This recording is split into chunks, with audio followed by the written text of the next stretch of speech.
ওম নমো ভগবতে বাসুদেবায়।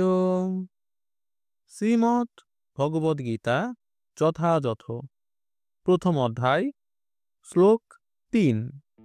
পশ্যৈতং পাণ্ডুপুত্রানাম আচার্য মহতিম চুমুম বিয়োধম দ্রুপদপুত্রেণ তব শিষ্য ধীমতা।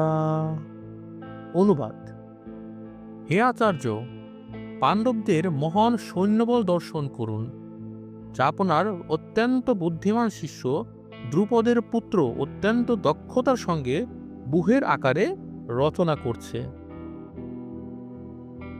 তাৎপর্য: চতুর কূটনীতিবিদ দুর্যোধন মহৎ ব্রাহ্মণ সেনাপতি দ্রোণাচার্যকে তার ভুল ত্রুটিগুলি দেখিয়ে দিতে চেয়েছিল। পঞ্চপাণ্ডবের পত্নী দ্রৌপদীর পিতা দ্রুপদরাজের সঙ্গে দ্রোণাচার্যের কিছু রাজনৈতিক মনোমালিন্য ছিল। এই মনোমালিন্যের কারণে দ্রুপদ এক যজ্ঞের অনুষ্ঠান করেন এবং সেই যজ্ঞের ফলে বরপ্রাপ্ত হন যে তিনি দ্রোণাচার্যকে হত্যা করতে সক্ষম এক পুত্র লাভ করবেন।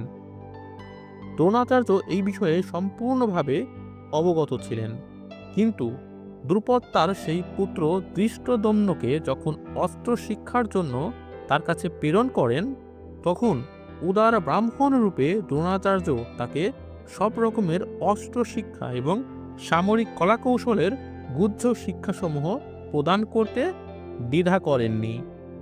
এখন কুরুক্ষেত্রের যুদ্ধক্ষেত্রে ধৃষ্টদ্যম্ন পাণ্ডবদের পক্ষে যোগদান করে তাদের সৈন্যব্যূহ রচনা করছেন, যে কৌশল তিনি দ্রোণাচার্যের কাছ থেকেই প্রাপ্ত হয়েছিলেন।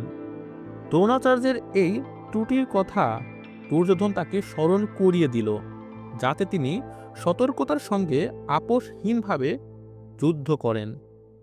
এর মাধ্যমে সে এটিও মনে করিয়ে দিল যে তিনি তার প্রিয় শিষ্য পাণ্ডবদের বিরুদ্ধে যুদ্ধ করতে যেন কোনো রকম কোমলতা প্রদর্শন না করেন।